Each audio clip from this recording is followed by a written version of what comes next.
एक हमारे यहाँ का हमारे शास्त्र वर्णन करते हैं कि भोजन की थाली पर कभी रोना नहीं चाहिए। भोजन की थाली के सामने कभी मत रो। शिव महापुराण की कथा कहती है जो तुम्हारे सामने भोजन आया है उसको इतने प्रेम से पाना, इतने प्रेम से पाना कि तुम्हारे चेहरे पर चमक आ जाए। भले तुमको वो भोजन पसंद नहीं आया, भले वो भोजन में स्वाद नहीं है, पर तुम्हारे प्रसन्नता के साथ खाना, क्योंकि जिस प्रसाद को हम पाते हैं, जिस भोजन को हम करते हैं, उस समय पर हम जैसे अपने मन में अनुभव करते हैं, भोजन पहुंचने के बाद हमारी इंद्रियों को उसी तरह का बल प्रदान करता है। इसलिए कभी भी भोजन करते समय आंसू बहाते समय भोजन ना करें, रोते रोते भोजन ना करें, क्रोध करते करते भोजन ना करें।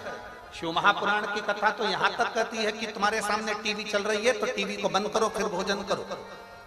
हाँ, अगर टीवी पर कोई सत्संग आ रहा है, कथा आ रही है, गीता जी आ रही है, श्रीमद् भागवत आ रही है, शिव पुराण आ रही है, भजन चल रहा है, तो भले टीवी चालू रखकर भोजन कर लो। पर अगर कोई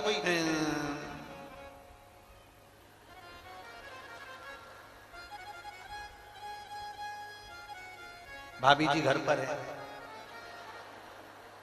और तुम टीवी चालू कर कर भोजन कर रहे हो और भोजन करते करते तुम्हारा ध्यान उस टीवी पर बना हुआ है, तो तुम्हारी इंद्रियों के लिए वो श्रेष्ठ नहीं, तुम्हारी इंद्रियों के लिए वो ठीक नहीं। भोजन करो, रोते हुए भोजन नहीं। भोजन का बहुत बड़ा प्रमाण है, बहुत बड़ा है। कोई कोई हमारे भोजन करते समय हमारे सामने आ जाता है, घर पे आ जाता है। अब घर पर कोई भोजन करते समय आ गया तो तुम्हारे दो मन हो जाते हैं।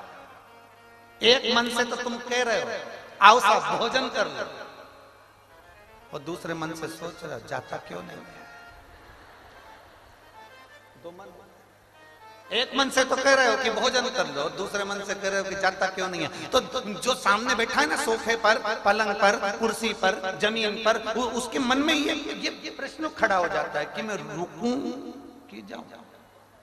अब एक मन से तो तुम कह रहे हो भोजन कर लो, दूसरे मन से कह रहे हो कि जाता क्यों नहीं है, तो दो मन हो गए। वो दो मन में तुम खुद उलझ गए। अब उलझे यूं हो कि मैंने भोजन का बोल दिया और अंदर जाके देखा भी नहीं, और इतनी देर में वो उसने कह दिया हाँ साहब मैं तो भोजन करूंगा, और वो बैठ भी गया। अब तुम अंदर जाओ, फिर जो जगदम्बा है, चंद्रघंटा है, कुष्मांडा है, फिर उसका जरा मुंह देखना। पहले नहीं बोलते बता, मैं ज्यादा लोगों का भोजन बना लेती, इतना सारा बना लेती, चार चार लोग सामने आकर बैठ गए, इनको कहां से कराऊं, रोटी बनाना पड़ेगी, सब्जी बनाना पड़ेगी, ये बनाना पड़ेगा। इतने में पति बोला एक काम कर, मैं अपनी थाली उठा कर लाता हूं, उसमें जो जो रखा है तो वो दे दे।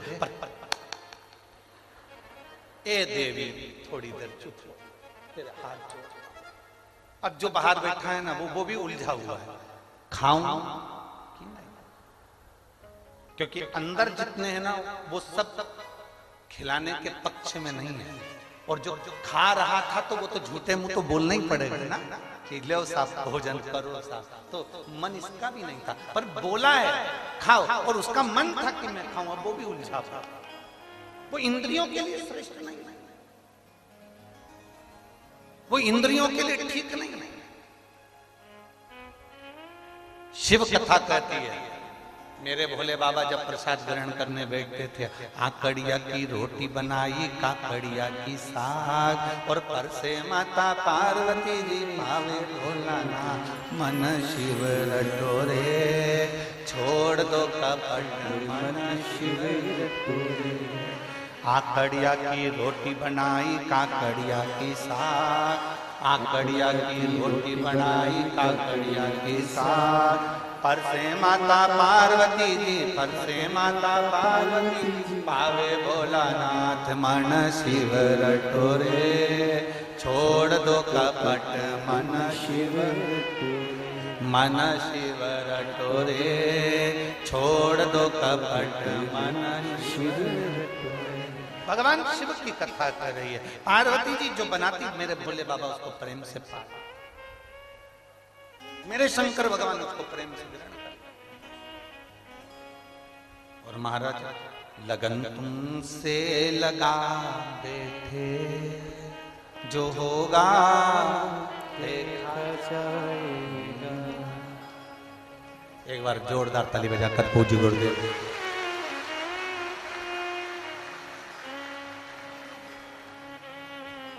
लगन तुमसे लगा बैठे, जो होगा देखा जाएगा। तुम्हें अपना बना बैठे, जो होगा देखा जाएगा। तुम्हें अपना बना